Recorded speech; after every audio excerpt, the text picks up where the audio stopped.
Aujourd'hui, nous allons essayer de réaliser une idée géniale que j'ai découverte chez un auteur nommé Damien Benetta. Beaucoup de difficultés et de défis inhabituels, une énorme sphère en bois, mais au final, un effet sur lequel on peut rester hypnotisé pendant des heures. Bon visionnage. Tout d'abord, nous devons préparer le matériau. Pour cela, nous prenons une planche de chêne, mesurons son taux d'humidité sur l'humidimètre. 6,7%, la planche est utilisable sans problème, ce à quoi nous nous attelons. D'abord, nous la marquons et la coupons en petites pièces à l'aide d'une scie à onglet.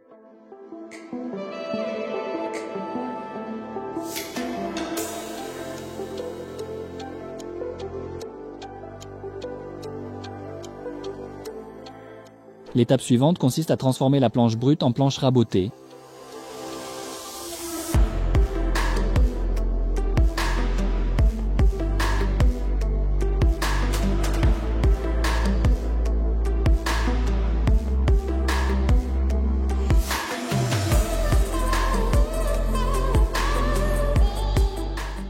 Lorsque nous avons déjà des pièces à peu près droites, il faut les amener à la perfection.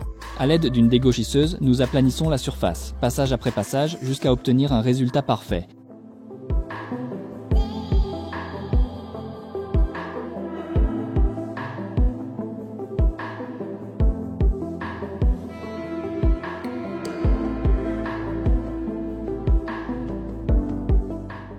Après quelques minutes, nous avons une surface parfaitement plane.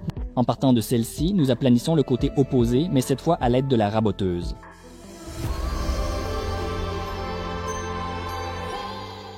Ici, c'est la même chose. 2 passages, et nous avons une pièce avec 2 faces parfaitement planes.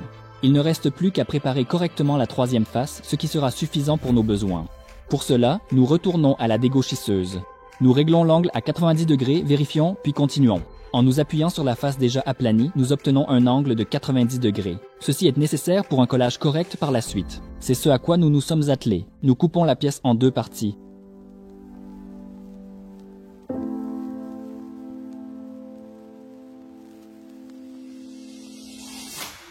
À l'aide de serre-joints tubulaires, nous procédons au collage. Ici, tout est simple, clair et visuel.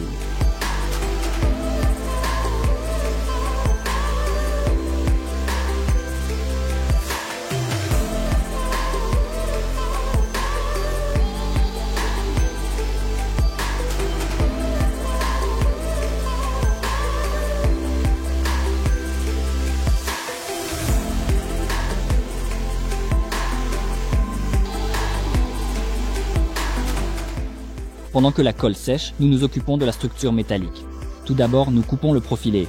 D'ailleurs, selon nos calculs, la boule pendulaire pèsera plus de 10 kg.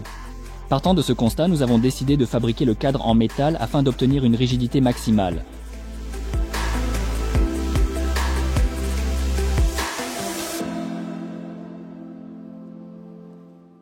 Une fois toutes les pièces découpées, nous disposons préalablement la structure. Nous constatons que tout est en ordre et que nous pouvons passer au soudage.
Après quelques heures passées par Valera, nous avons une structure prête. Il ne reste plus qu'à nettoyer les soudures. Pendant que Valera s'en occupe, nous revenons à nos pièces préparées. À ce moment-là, la colle a séché et nous pouvons continuer. Nous devons maintenant coller les 2 panneaux ensemble afin d'obtenir la pièce de la hauteur souhaitée. Après le collage, il reste le plus souvent une petite marche entre les 2 éléments, c'est pourquoi nous passons les pièces à travers une calibreuse ponceuse.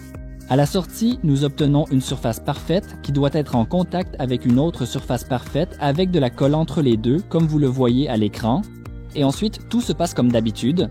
Plus de serre-joints, quelques heures d'attente et on peut coller la couche suivante qui sera la dernière pour cette pièce. Voilà un petit carré.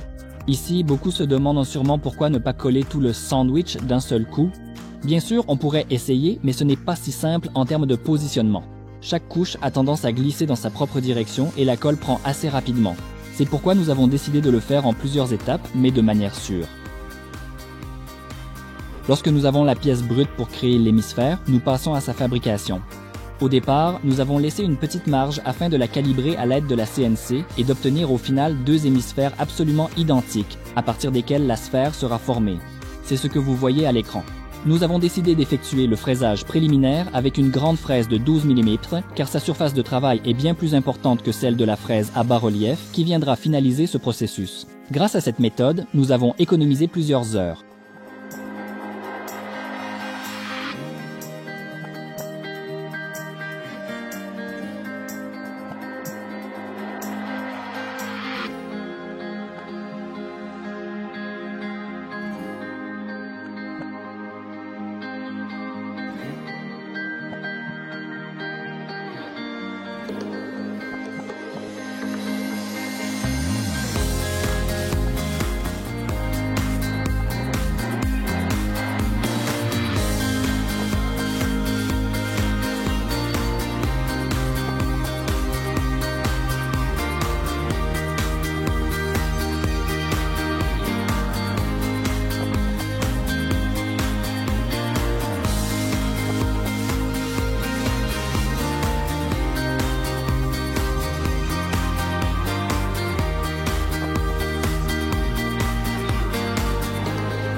Après quelques heures, nous obtenons une demi-sphère.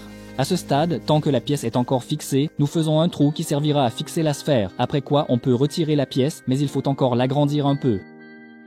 Beaucoup se poseront alors une question légitime. Pourquoi ne pas découper directement une moitié de sphère prête à l'emploi sur la CNC et coller 2 parties au lieu de 4?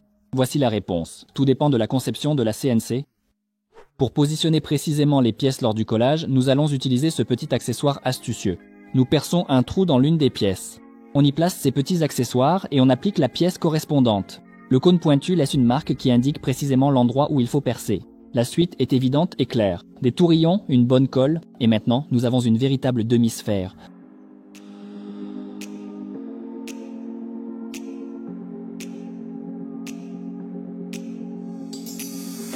L'étape suivante consiste à assembler les deux pièces pour obtenir la précieuse sphère. Pour cela, nous perçons un trou exactement au centre des deux demi-sphères à l'aide d'un gabarit afin d'être sûr de ne pas se tromper. Un petit dispositif simple comme celui-ci va nous aider à assembler les deux éléments ensemble. Et enfin, grâce à lui, nous procédons au dernier collage.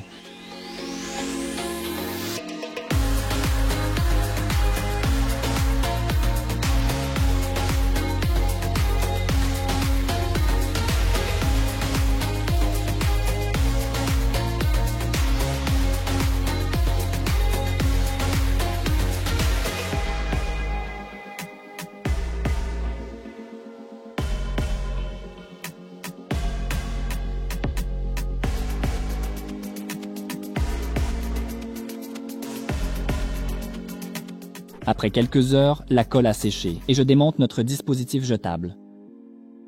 Ensuite, il ne reste plus qu'à enlever tout ce qui dépasse et à poncer légèrement la sphère avant l'application de l'apprêt.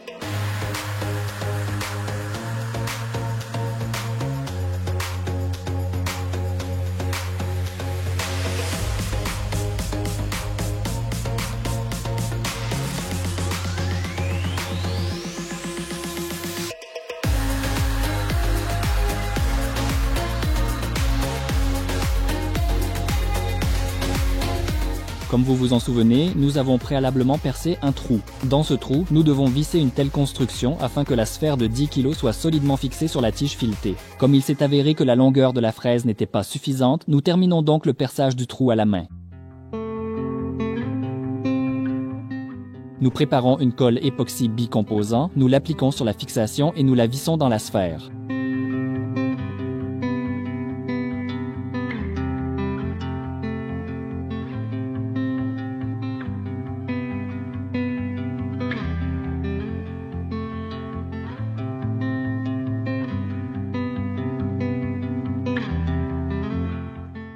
L'étape suivante est de passer à l'application de l'apprêt. Dans notre cas, c'est un apprêt automobile bicomposant.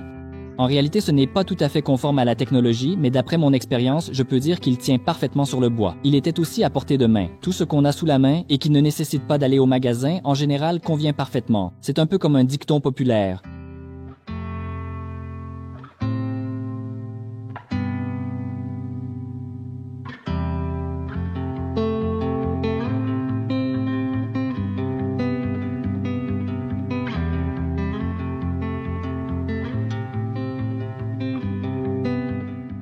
Pendant que l'apprêt sèche, nous revenons à la structure métallique.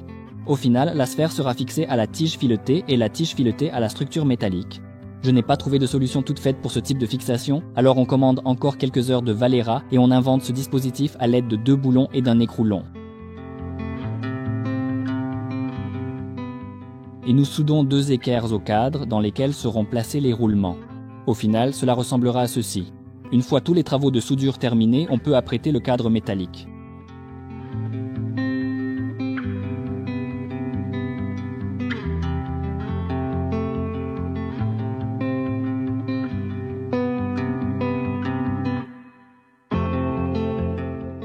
Pendant ce temps, l'apprêt sur la sphère a séché et j'ai commencé à poncer.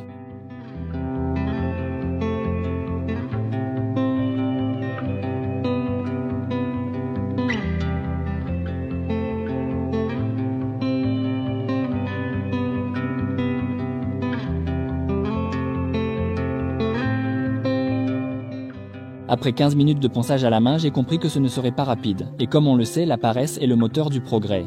C'est pourquoi je suis allé au magasin et j'ai acheté cette cale souple pour la ponceuse. Avec ce gadget, on peut poncer sans craindre des formes aussi complexes que celles que vous voyez à l'écran.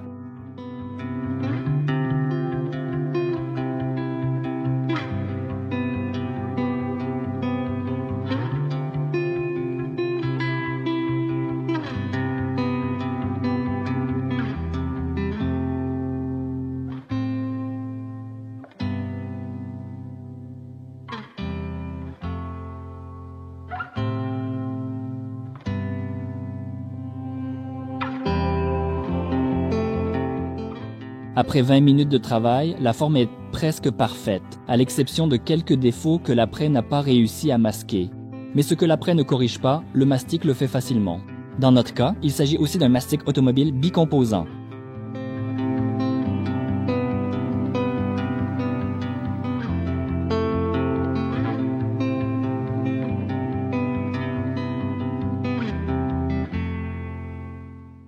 Ensuite, une autre couche d'apprêt, puis de la peinture noire et un vernis mat. Et enfin, la sphère est prête.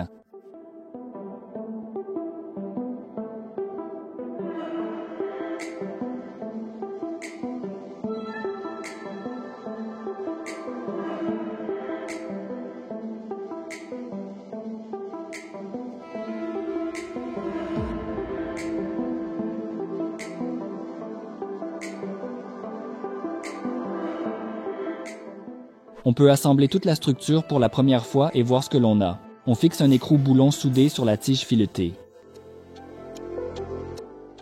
L'étape suivante consiste à visser cette tige filetée à la sphère de 10 kg. Et pour un mouvement uniforme, tout cela doit tourner sur des roulements. Donc, dans l'ensemble, tout semble correct, ce qui signifie que nous pouvons continuer.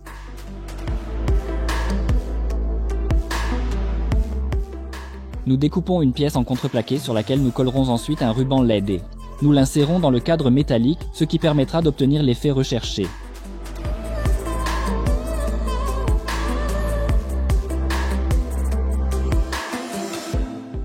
Nous avons décidé de recouvrir toute la structure avec du plastique noir. Il convient parfaitement car il restait d'un projet précédent et il n'est pas nécessaire d'en acheter. D'ailleurs, il s'agissait d'un projet de création d'une table inspirée du film Matrix. Pour ceux qui ne l'ont pas vu, je le recommande. Avant de découper le plastique coûteux, nous avons décidé de découper un panneau dans du carton bon marché. L'essayer, s'assurer que tout convient, puis découper le plastique. C'est exactement ce que nous avons fait.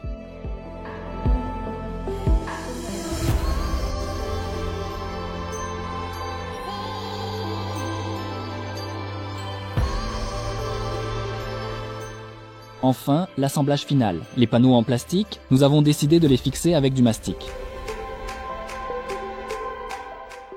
Après l'assemblage, notre construction ressemble à ceci. C'est un prototype qui nous a permis de comprendre toutes les subtilités et de voir comment rendre cette chose plus impressionnante et plus simple. Malheureusement, ces connaissances ne viennent qu'avec l'expérience et les erreurs. On peut encore aller beaucoup plus loin ici, ajouter des limites, des contrepoids et ainsi de suite. Mais dans l'ensemble, le résultat nous a plus que satisfait. Je pense que tout est clair ici. C'est très visuel. La bille passe à travers la base dans laquelle une lumière dirigée est intégrée. Et au final, on obtient cet effet super cool. Le meilleur soutien que vous puissiez nous apporter, c'est d'aider à diffuser cette vidéo. Un like, un commentaire et surtout, partagez cette vidéo. Nous continuerons à proposer de nouveaux projets et expériences intéressants. Merci d'avoir regardé et que la hache soit avec vous.